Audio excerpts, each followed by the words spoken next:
Greetings and welcome to ValoU. I'm Zeladrith and I'll be your instructor for today. Today's class is Macro 490, the map control market. Like the stock market or real estate market, it's a great idea to buy low and sell high. Applying this concept as an extended analogy over map control, the general idea is for attackers to manipulate the market, invest in map control while it's cheap, and then force defenders to pay a higher price for it later in the round.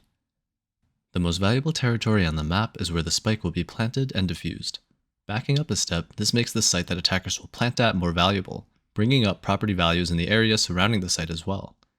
Since attackers are the only ones that know where they're going to attempt to plant, and they can change their minds during the defaults phase, this allows attackers to influence the underlying value of the map control market by applying asymmetric pressure such as with strong side, weak side. Defenders, on the other hand, don't know the map control's value, but needs to set the prices of allocating defenders to guard it with varying degrees of commitment. But first, let's look at how an aggressor bids for map control.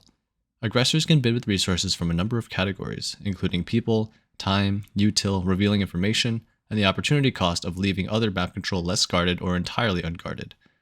Map control holders similarly sum up their advantages, including defender's advantage and all of the other things above, and that becomes the price. If the aggressor bids higher than the price after some luck and skill are mixed in, they win the territory, and players on either team may die depending on their level of commitment. However, note that the price the holders set can be wildly different than the actual value of the map control, especially during the defaults phase, where the chosen site is not yet confirmed. Overspending on map control for both aggressors or holders can either be a waste, like overusing util against a fake push, or it can be worthwhile if you come out with a better kill differential in the skirmish because of the added advantage. Also, note that I refer to aggressors and map control holders, rather than attackers and defenders. This is because defenders can also aggress on attacker map control. This is less common, especially early in the defaults phase, because map control on the attacker side of the map tends to be farther from the spike sites, but aggression can be a way for defenders to identify the attacker's plans and collect info, getting a better grasp of map control speculation values on other parts of the map.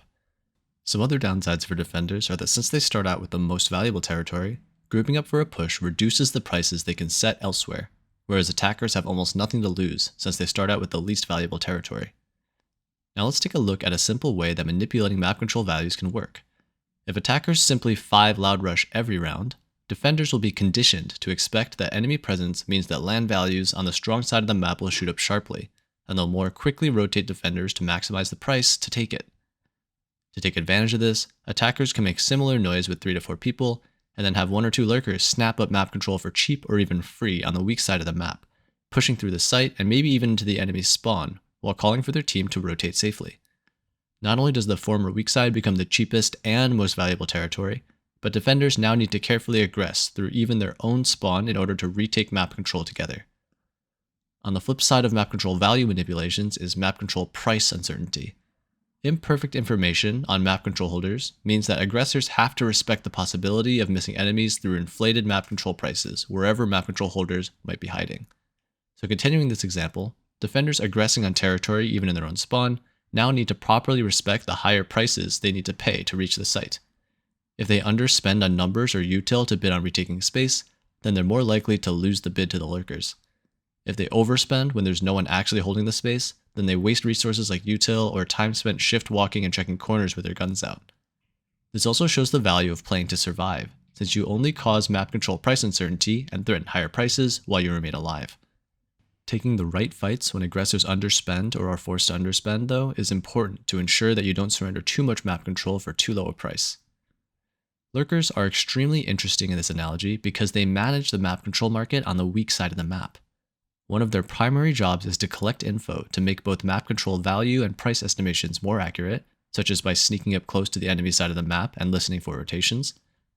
Another is to keep the other team honest by forcing them to respect the price of map control with the occasional reminder of death from the edge of possibility.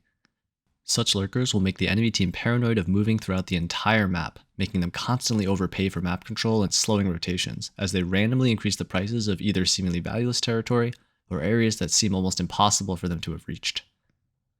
Other than the spike plant site, there's a few other things that can affect map control values. For instance, if the spike is dropped and spotted, suddenly map control values around the spike spikes.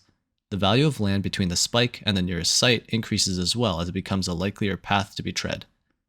Other than the spike, Dropped rifles and save rounds, ult orbs, sage res, common fast rotation paths, etc. also affect map control values depending on the flow of the round and can be worth fighting over. In summary, the map control market is an analogy to think about the differing values of taking space. Manipulating map control values involves taking map control when it's cheap and then raising its value later. Map control price uncertainty involves allocating an unexpectedly high or low amount of resources to holding map control in order to make aggressors overspend or fail in their push. Lurkers manage both map control value and prices on the weak side of the map, and other things than just proximity to the spike plant site can also affect the map control market. That's all for today's lesson. If you have any questions, feel free to reach out to the lecturer or the TAs in the comments below. Thanks for attending, and we hope you enjoy your stay here at ValoU. Yes.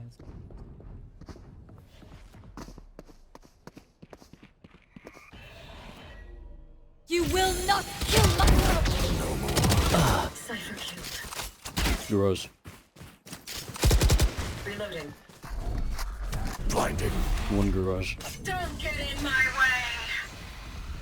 We don't want to find Prepare for hellfire!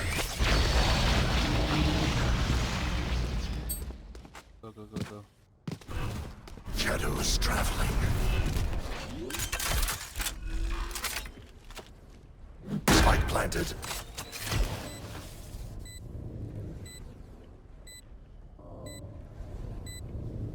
One enemy remaining. 3 killed.